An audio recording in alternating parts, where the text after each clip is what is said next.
A massive shadow kept pace with my car, even though there was nothing beside me.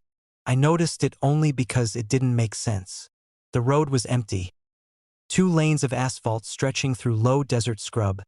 No trees tall enough to cast anything substantial. No signs, no buildings. My headlights carved a narrow tunnel through the dark. And yet, on the passenger side, sliding along the shoulder, was a shadow far too large to belong to my car alone. At first I thought it was a trick of angle. Headlights can do strange things at night, stretch shapes, invent them. I adjusted my speed. The shadow adjusted with me, lengthening when I slowed, compressing when I accelerated, always matching my pace with an intimacy that felt deliberate. I glanced right. There was nothing there. Just gravel, dry weeds, the faint shimmer of heat still trapped in the ground from the day. I looked forward again, heart ticking faster than the reflectors flashing past. The shadow stayed. It wasn't sharp-edged. Its outline wavered slightly, as if it were being projected through something unsteady. The top of it rose well above the height of my car, tapering into a shape that suggested shoulders where there shouldn't be any. Occasionally, when the road dipped, it seemed to lean closer, bleeding into the light before pulling back again. I turned on the radio to break the spell. Static answered, thick and muffled, like it was coming from underwater. I turned the volume knob too far, then back again. The shadow pulsed in time with the burst of sound, swelling slightly, as if it reacted. I shut the radio off. The road signs had stopped appearing miles ago. No mile markers, no exits. Just the same stretch of highway repeating itself, the same gentle curves, the same low hills crouched in the distance. I checked the dashboard clock. 1:14 a.m. I checked again almost immediately. Still 1:14. A rational part of me, smaller now but stubborn, began offering explanations. Fatigue, peripheral vision, a long drive alone messing with depth and contrast. I rolled down the window to let cold air slap some clarity into me. The air smelled wrong. Not bad, not rotten, just thin, empty, like air that had been filtered too many times. The sound of the road changed too, the hum of tires flattening, losing texture, as if I were driving over a recording of asphalt rather than the real thing. The shadow crept closer to the car. I swerved slightly, heart jumping. The shadow didn't lag or overshoot. It corrected instantly, staying exactly where it had been, as if it were anchored to me rather than the road. I laughed once, a dry, humorless sound. "You're not real," I said, because saying nothing felt worse. The shadow's outline sharpened. Light ahead began to behave strangely. My headlights seemed dimmer, not weaker but confused, as if they couldn't decide what to illuminate. Patches of road brightened while others fell into unnatural darkness.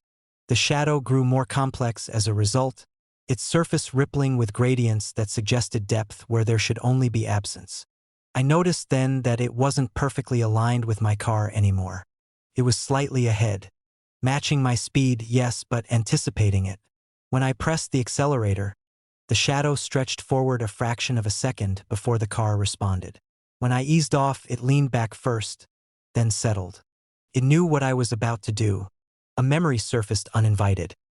Standing in my driveway weeks ago, keys in hand, struck by a strange certainty that someone else had already left in my car.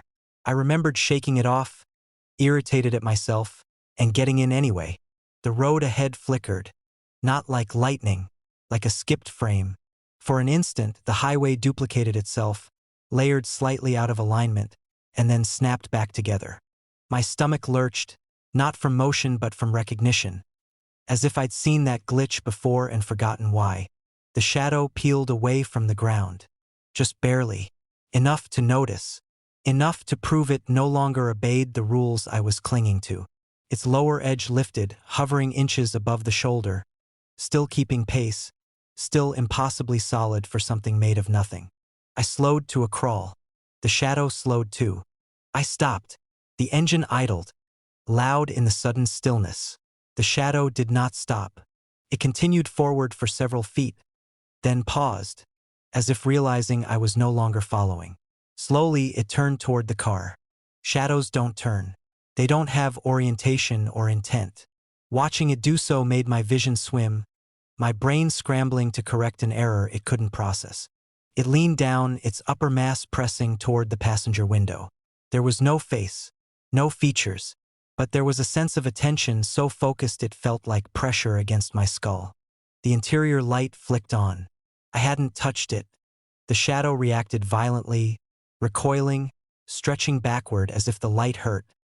Not burned, but exposed it to something it wasn't meant to be measured against. For a moment, its shape collapsed inward, folding, compressing into something narrower, more familiar. My own silhouette, not exact. The proportions were wrong, elongated, smooth. But the posture, the way it leaned, the slight tilt of the head was mine. I recognized it the way you recognize yourself in a reflection you don't like. The clock on the dashboard changed. 1:14, 1:14, 1:14. It flickered in time with the sky above, which I realized then had been dimming almost imperceptibly, like a theater before the screen lights up. Stars winked out one by one, not fading but switching off. The shadow raised an arm. I felt the urge to do the same. Muscles in my shoulder tensed without instruction. I fought it, breath shallow, eyes burning. The shadow's arm paused, waiting. That was the moment I understood. It wasn't following me. It was rehearsing. The headlights dimmed further, and in that half-light, the shadow detached completely, standing upright beside the car, no longer pretending to be bound to physics. It leaned close to the windshield, its surface smoothing, thinning, as if preparing to step into a brighter place. Into me. I slammed the accelerator down. The car surged forward. The shadow blurred, stretched, then snapped back alongside me, laughing. Not with sound, but with motion, its edges vibrating in a way that suggested satisfaction.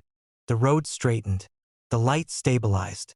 Slowly, carefully, the shadow settled back into its original position, once again pretending to be just an effect of headlights and angle. I didn't stop again. Eventually, hours or seconds later, I couldn't tell, the sky returned to normal. The shadow thinned, lost cohesion, and finally dissolved into nothing more than my car's ordinary outline. When dawn came, it felt artificial. Too clean. Too late. I pulled into a gas station just off the highway, hands shaking as I turned the engine off. In the glass of the storefront, I caught my reflection. For a moment, it lagged. Then it smiled a fraction of a second before I did. The road stretched straight for hours, but my odometer never changed. I noticed it somewhere after midnight, when the drive should have begun to blur. The highway was empty in a way that felt deliberate. No headlights in either direction, no distant glow of towns, no radio towers blinking reassurance into the dark. Just two pale lines unspooling ahead of me, perfectly straight, vanishing into a low horizon. The dashboard clock ticked forward. The fuel gauge dipped, slowly but honestly. The engine warmed, cooled, settled. Everything behaved as it should except the odometer. The numbers sat frozen, smugly unchanged, as if they belonged to a photograph rather than a machine built to measure movement. I told myself I'd misread it. I'd get lazy at night. I focused on the road again, on the faint shimmer of heat still rising from the asphalt, on the dry smell of dust and sage slipping in through the vents. The tires hummed a constant note, neither loud nor soft, a sound that flattened thought. After a while, I checked again. The odometer hadn't moved. I slowed slightly, then sped up. The engine responded. The world outside flowed faster, then slower. The numbers didn't care. They stayed fixed, bright and clinical. A thin unease settled in my chest. Not panic. Not yet. More like the sense of missing a step on a staircase and having the ground not quite arrive when expected. The road sign appeared ahead, reflective green blooming in my headlights. I leaned forward, relieved to see anything different. Mile 87. I passed it, watched it slide into the mirror and vanish. The road stayed straight, unwavering, the horizon pinned in place like a backdrop. 10 minutes later, the same sign appeared again. Same scratches in the metal. Same slight tilt to the right. as if the post had sunk unevenly into the ground. Mile 87. I felt my jaw tighten. "Okay," I said aloud, testing my voice against the silence. It sounded thin, swallowed quickly by the car. I checked the odometer again. Still unchanged. The sky above the highway had a strange quality to it. Not clouded, not clear. It looked shallow, like a ceiling lowered too far, pressing down on the world. Stars were visible, but they didn't seem distant. They felt pasted on. Flat points of light that didn't shift no matter how long I drove. I tried the radio. Static bloomed, then collapsed into a low murmur that almost resolved into speech before dissolving again. I turned it off. The silence afterward felt heavier, as if something had leaned closer once the noise stopped. Landmarks began to repeat. A cluster of rocks shaped like stacked fists. A dead tree bent sharply left, its branches twisted into the same silhouette every time. A long crack in the asphalt that ran parallel to the center line for several hundred feet before vanishing beneath my car, and then reappearing ahead exactly the same. Each repetition shaved something off my sense of time. I stopped checking the clock. Minutes and hours lost their meaning when the road refused to acknowledge them. The mirror caught my attention next. First, it was just a trick of light. My face looked slightly wrong in the rearview. Features flattened, eyes too reflective. I adjusted the mirror, annoyed at myself for fixating. The reflection adjusted a fraction of a second late. I stared. The delay was subtle, almost polite. Easy to explain away if I wanted to. I watched my own eyes shift left. In the mirror, they followed after a breath. I looked forward again. Heart beating faster now, pulse loud in my ears. The road ahead was unchanged. Straight, endless, waiting. I thought about stopping, pulling over, stepping out, putting my feet on the ground to prove to myself that I was still moving through a real place. The idea felt wrong immediately, like stepping off a moving walkway whose speed you couldn't judge. The odometer glowed patiently. The next anomaly arrived quietly. The sense of acceleration faded. The engine sounded the same, the speedometer stayed steady, but the feeling of motion drained away, like blood leaving a limb. The road no longer seemed to come toward me.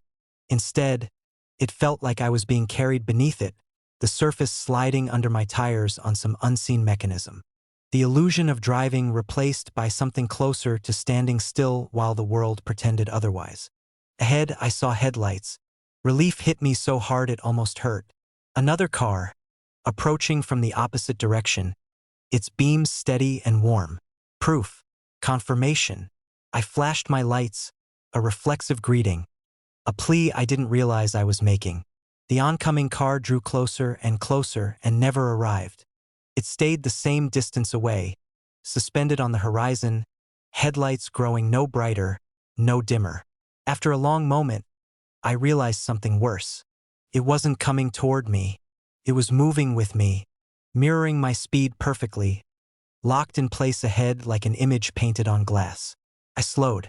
It slowed. I sped up. It surged in exact proportion, never closing the gap. The road between us stretched without meaning. I laughed once, a brittle sound. "That's enough," I said, not sure who I was addressing. The car ahead didn't respond. Its headlights flickered, just once, like an acknowledgement. The landscape around us began to thin. The scrubland flattened, details dissolving into suggestion. The road markings dulled, losing contrast, until the asphalt looked less like a surface and more like a concept of one. My reflection in the windshield grew stronger as the outside world faded, layered over the road like a ghost. I could see myself driving, hands steady on the wheel, posture calm. Too calm. The odometer ticked. Just once. Then reset to the same number it had been showing all night. Understanding crept in slowly, the way cold does when you've been standing still too long. The odometer wasn't broken. It was honest.